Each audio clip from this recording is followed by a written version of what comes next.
B.Ed admission 2024-25चे जे कॅपराऊंड 1 आणि कॅपराऊंड 2साठी आपण फॉर्म फिल केले होते आणि त्यामध्ये आपण जे कॉलेजेस होते, जे तुम्हाला आवडीचे कॉलेज होते, तुम्ही ते ॲड केलेले प्रिफरन्सनुसार. तर आता आज अलॉटमेंट आहे. अलॉटमेंट म्हणजे तुम्हाला कॉलेजेस अलॉट होणार आहे. तर याबद्दल एक नोटिफिकेशन साईडवर उपलब्ध करून दिलेली आहे.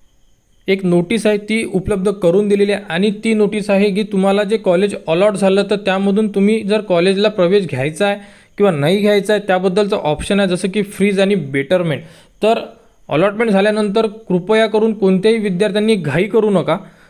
अगोदर संपूर्ण माहिती समजून घ्या आणि त्यानंतरच तुम्हाला जे सीट लागलेली आहे म्हणजे जे कॉलेज अलॉट झाले आहे ते तुम्हाला पाहिजे आहे किंवा नाही पाहिजे आहे याबद्दलची माहिती समजून घेणे गरजेचं आहे आणि त्यानंतरच तुम्ही त्यावरती जेही तुम्हाला अप्लाय करायचं आहे करू शकता. तर ते नेमकं काय आहे या व्हिडिओमध्ये बघून घ्या आणि अलॉटमेंट झाल्यानंतरसुद्धा अपडेट देण्यात येईल. अलॉटमेंट तुम्ही लॉग इनमध्ये चेक करू शकता.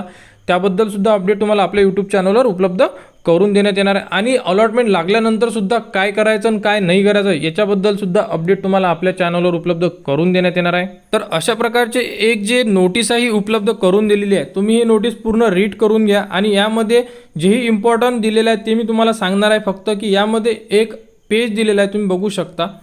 तर अशा प्रकारे तुम्हाला अलॉटमेंट लागल्यानंतर तुमच्यासमोर संपूर्ण माहिती दिसून पडेल. यामध्ये तुम्हाला तुमचे नाव, तुमची कास्ट आणि तुम्हाला अलॉट झालेलं कॉलेज हे तुम्हाला लॉग इनमध्ये दिसून पडेल. त्यानंतर तुम्हाला अलॉट झालेला प्रिफरन्स म्हणजे तुम्ही जो 1 2 3 4 जो सेट केलेला आहे त्यामधून तुम्हाला कोणत्या नंबरचा प्रिफरन्स लागलेला हे तुम्हाला तिथे दिसून पडेल. यामध्ये तुम्हाला 2 ऑप्शन असेल. एक असेल तुम्हाला फ्रीज आणि एक असेल तुम्हाला बेटरमेंट. अशा प्रकारे तुम्हाला 2 ऑप्शन असेल. यामध्ये एक इम्पॉर्टंट पॉईंट लक्षात ठेवा. जर तुम्हाला फर्स्ट ऑप्शन लागले असेल, प्रिफरन्समधले 1 नंबरचे कॉलेज जर तुम्हाला अलॉट झाले असेल तर तुम्हाला तिथे प्रवेश घ्यावाच लागणार. आणि जर तुम्हाला पहिला प्रिफरन्स सोडून सेकंड, थर्ड, फोर्थ, फिफ्थ, 6, 7, 8, 9, 10 यामधून जर तुम्हाला जेही कॉलेज अलॉट झालं असेल त्यामध्ये जर तुम्हाला प्रवेश घ्यायचा असेल तर तुम्ही फ्रीज करणार. फ्रीज करण्याचा अर्थ असा होतो की तुम्हाला तिथे प्रवेश घ्यायची इच्छा आहे आणि तुम्ही घेणार. त्याच्याच बाजूला एक बेटरमेंटचा ऑप्शन आहे. बेटरमेंटचा अर्थ काय होतो बघा.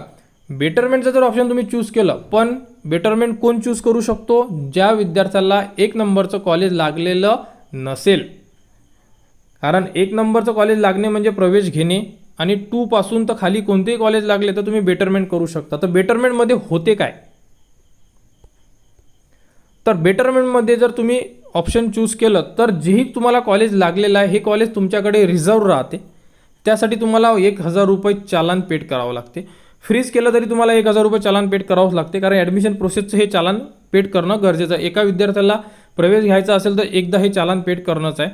जर तुम्ही बेटरमेंट चूज केलं तर तुम्हाला जेही कॉलेज लागलं हे तुमच्याकडे राऊंड 2साठी रिझर्व राहील आणि तुम्ही सेकंड राऊंडमध्ये सुद्धा तुम्हाला अलॉट होईल आणि हे कॉलेजसुद्धा तुमच्याकडे रिझर्व राहणार आहे. अशा प्रकारे हे 2 ऑप्शन यामध्ये दिलेले आहेत. तर विद्यार्थ्यांनी यामध्ये सर्व इन्फॉर्मेशन दिलेली आहे, तुम्ही इथे बघू शकता. तर हे इन्फॉर्मेशन रीड करून घ्या. रीड केल्यानंतर तुमच्या लक्षात येईल की नेमकं यामध्ये काय दिलेलं आहे. तर आणि जर तुम्हाला कॉलेज अलॉट झालेलं आहे आणि ते कॉलेज तुम्हाला पाहिजे नाही आहे तर तुम्हाला कोणत्याही प्रकारचं लॉग इन करून फ्रीज किंवा बेटरमेंट करायची गरज नाही आहे. जर तुम्ही काहीच केलं नाही तर तुम्हाला 1000 रुपयाचे चालान आहे हे सुद्धा पेड करायची गरज नाही आहे. यामध्ये संपूर्ण माहिती दिलेली आहे, तुम्ही बघू शकता. आणि जर तुम्ही यामध्ये कोणतेही ऑप्शन चूज केले नाही तर जे कॉलेज तुम्हाला लागलेले आहे हे ॲटोमॅटिकली तिथून रिमूव्ह केल्या जाईल आणि सेकंड राऊंडमध्ये तुम्हाला फ्रेश जेही अलॉटमेंट असेल ते होणार. पण जर तुम्ही बेटरमेंट केलं तर तुमच्याकडे हे सुद्धा कॉलेज रिझर्व राहील आणि जर तुम्हाला जेही ऑप्शन लागलं, समजा 4 नंबरचं ऑप्शन लागलं तर तुम्हाला त्यापैकी जर वरचे जे 3 ऑप्शन आहेत त्यामधून जर कॉलेज म्हणजे मिळत असेल समजा फॉर एक्झाम्पल, तर तुम्हाला ते कॉलेज अलॉट होईल आणि हे कॉलेज तिथून रिमूव्ह होईल किंवा अदरवाईज हे कॉलेज तुमच्याकडे रिझर्व आहे आणि हे कॉलेज तुम्ही घेऊ शकता. अशा प्रकारे यामध्ये संपूर्ण माहिती आहे. संपूर्ण माहिती अजून तुम्हाला जे अलॉटमेंट होईल यानंतरसुद्धा देण्यात येणार आहे. त्यामुळे विद्यार्थ्यांनी फक्त आणि फक्त घाई करू नका. संपूर्ण माहिती चेक करा, टाईम टेबल चेक करा. टाईम टेबलनुसार तुम्हाला 2 ते 3 दिवस ॲडमिशन प्रोसेससाठी देण्यात आलेले आहे.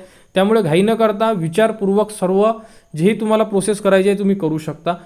अलॉटमेंट लागल्यानंतर तुम्हाला त्याबद्दलची अपडेट देण्यात येईल आणि त्यानंतरसुद्धा काय करायचं याबद्दलची अपडेटसुद्धा तुम्हाला आपल्या यूट्यूब चॅनलवर देण्यात येणार आहे. त्यासाठी आपल्या चॅनलला सबस्क्राईब करावा, हा व्हिडिओ इतरांपर्यंत शेअर करा.